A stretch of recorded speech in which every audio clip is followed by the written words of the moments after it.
અમદાવાદના ઘોડાસર વિસ્તારમાં આવેલ સુવિધા સોસાયટીમાં ગટરની સમસ્યાથી અહીંના રહીશોને હાલ ભારે હાલાકીઓનો સામનો કરવો પડી રહ્યો છે, જેમાં છેલ્લા ઘણા સમયથી ગટરના પાણી ઉભરાઈ રહ્યા હોવાથી સોસાયટીના લોકો તેમજ રાહદારીઓને ખૂબ જ મુશ્કેલીઓ પડી રહી છે. સાથે જ ગટરના ગંદા પાણીને કારણે અહીં રોગચાળો ફેલાવવાનો પણ ભય ઊભો થયો છે. ત્યારે આ સમસ્યાના કાયમી નિકાલ માટે લોકોએ કોર્પોરેશન કચેરીએ પહોંચી રજૂઆતો પણ કરી હતી.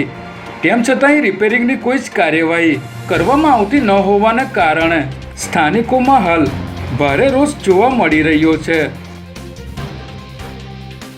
સોમનાથ ખાતે આયોજિત રાજ્ય સરકારની 11મી ચિંતન શિબિરના બીજા દિવસે રાજ્યના વરિષ્ઠ સનદી અધિકારીઓએ સોમનાથ મંદિરના સમુદ્ર કિનારે યોગ પ્રાણાયામ કરી ચિંતન શિબિરનો પ્રારંભ કર્યો હતો, જેમાં મુખ્યમંત્રી ભૂપેન્દ્ર પટેલની ઉપસ્થિતિમાં વક્તવ્ય સત્ર યોજવામાં આવ્યું હતું. ત્યારે એનવીડિયાના ડાયરેક્ટર જીગર હાલાણીએ સરકારની જનકલ્યાણકારી સેવાઓની સુલભતા અને સરકારી વ્યવસ્થાપનમાં એઆઈ ટેકનોલોજીના ઉપયોગ અંગે જાણકારી આપી હતી.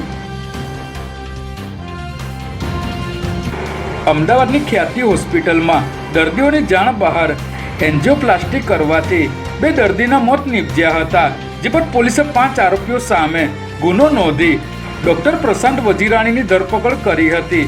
જે બાદ પોલીસે આરોપીના 7 દિવસના રિમાન્ડ મેળવી તપાસ હાથ ધરી હતી. ત્યારે આરોપીના રિમાન્ડ પૂરા થતાં પોલીસે આરોપીની વધુ પૂછપરછ કરવા ફરીથી કોર્ટમાં રજૂ કરીને 7 દિવસના રિમાન્ડની માંગ કરી હતી, જેમાં કોર્ટે આરોપી ડોક્ટર પ્રશાંત વજીરાણીના 25 નવેમ્બર સુધી વધુ 4 દિવસના રિમાન્ડ મંજૂર કર્યા હતા.